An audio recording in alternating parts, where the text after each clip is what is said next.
백두대간 인문기행 84화 호남정맥 고창 곤돌 2편입니다. 죽음이 너무나 가벼워서 날아가지 않게 하루고 돌로 눌러두었다. 그의 귀가 너무 밝아 더럭새 서걱거리는 소리까지 빼사무칠 것이므로 편안한 잠이 들도록 돌 이불을 덮어주었다. 그렇지 않다면 어찌 그대 기다리며 천년을 견딜 수 있었겠는가. 염창권이었습니다. 환웅의 서자 환웅이 풍백, 바람신, 우사, 비신, 운사, 구름신, 대신 삼명과 삼천관리를 대동하고 태백산 신단수 아래 강림하여 제사를 지낸다는 소문의 사람들이 백두대간을 타고 한반도에서 구름같이 몰려왔습니다. 하얀 두루마기와 백간을 쓴 아홉척 환웅은 허리에 동검을 차고 가슴에는 청동 거울을 달았습니다.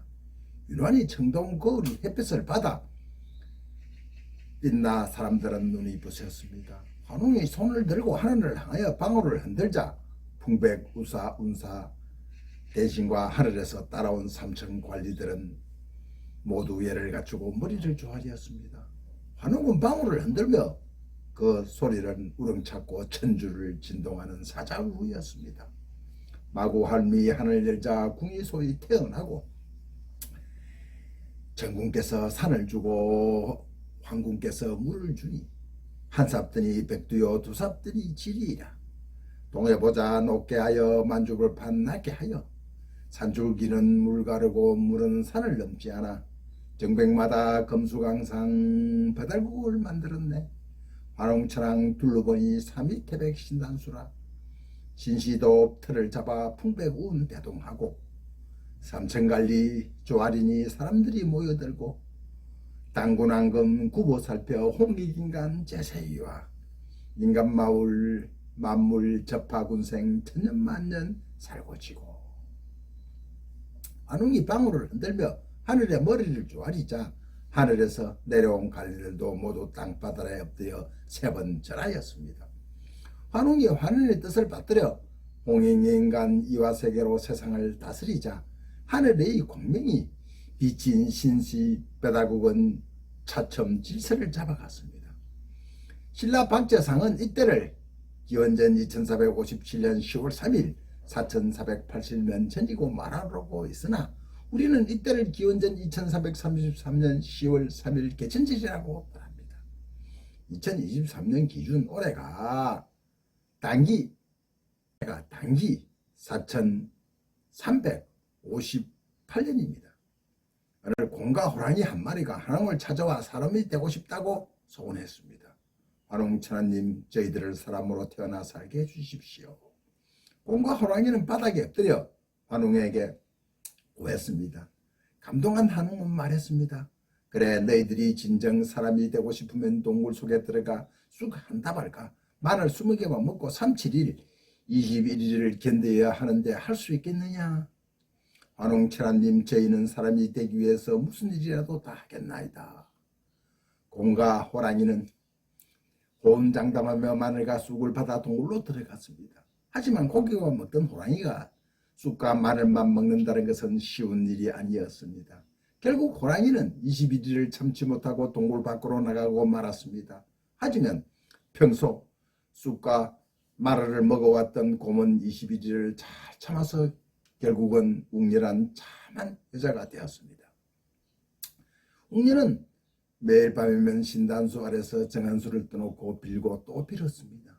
비나이다 비나이다 하느님께 비나이다. 이 웅녀 혼인하여 아이를 낳게 해 주십시오. 웅녀는 간청은 간절하고 간절했습니다.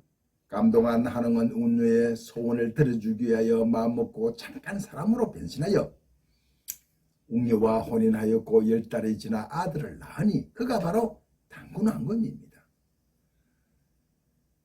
당군 조선 이래 존재했던 나라를 환웅의 배달국 신시시대라고 부르고 이 배달국이 실질적인 한민족의 역사의 시조기이기도 합니다.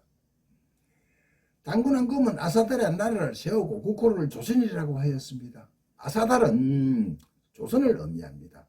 아사달의 뜻은 아침의 땅, 아침조자와 빛날 선자를 합쳐서 조선이라고 불렀습니다. 아사달의 아사는 아침의 한국 고대의고 달은 양달, 응달 하던 달과 같이 땅을 의미합니다. 이래는 삼국유사의 아사달의 위치를 백주, 지금의 황해도 연백군의 개성 동쪽의 백악궁으로 보고 있습니다. 예맥은 얘는 호랑이를 숭배하는 예족과 맥족, 맥은 곰을 의미합니다. 당군 신화에 전해지는 설화처럼 하늘과 태양을 숭배하는 천신족이 곰을 숭배하는 맥족과 호랑이를 숭배하는 예족을 평정하고 복속시켜 고조선을 건국했다는 이야기입니다. 지금으로부터 4350년 전 일입니다. 당근 앙금은 나중에 산신이 되었는데 그때 나이가 1908세라고 합니다. 당근 앙금을 시작으로 47명의 당군까지 기원전 2334년부터 기원전 1285년까지 1048년간 지속되었습니다. 홍익인강 제세 예하를 국기로 삼고 나라를 다스린 당군은 모두 산으로 들어가 큰 돌 산신이 되었습니다. 우리 조상들은 모두 죽음의 돌이 되기를 기원했습니다. 백두대간을 따라 널리 부포된 고인들은 산신이 된 조상들의 혼이요 흔적이 아닐 수 없습니다. 고인돌은 전 세계 어디에도 다 있습니다. 하지만 백두대간을 따라 한반도에 전 세계의 40%가 모여 있습니다. 이것은 당시 고조선의 문화를 한마디로 말해주는 것입니다. 선사시대 우리 모양 천부인을 물러받고 고인돌을 위에 올려놓고 제사를 지낸 민족은 우리밖에 없습니다. 당시 고인돌은 지금으로 말하면 최첨단 테크놀로지라고 말할 수 있습니다. 지금으로 말하면 전 세계의 GDP 40%가 고조선이었다는 이야기입니다.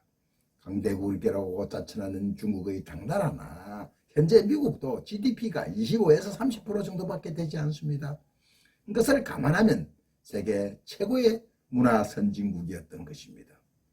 이러니 삼국유사는 고조선의 당근 왕궁이 평양에서 나라를 다스리다 백악산 아사달로 이주하여 1500년간 백성을 다스렸고 이후 기자에게 물려주고 장당경으로 옮겼다가 1908세가 되는 해에 아사달 산신이 되었다고 기록하고 있습니다. 당근왕금의 평양성과 아사달 1500년가 기자조서는 전세계 앞서는 상고시대 출도 유물로 청동기 비파형 동근과 고인돌 유적으로 당시 시대의 문화를 유추해 볼 수가 있습니다. 한반도에서 발견된 비파형 동금은 대부분 고인돌에서 출고되고 있는데 형태에 따라 고긴, 청동, 당금이라고 부르기도 합니다. 모두 고조선을 상징하는 유물이며 고조선식 동금이라고도 부릅니다. 신라 박재상의 천부 도맥은 마고 한리에서 궁이로, 궁리에서 황궁과 천궁으로, 천궁에서 유인, 유인에서 한인, 한인에서 환웅, 당금으로, 한웅에서 당군으로, 해모수, 주몽, 원조, 바그것에 김수로로 이어진다고 했습니다.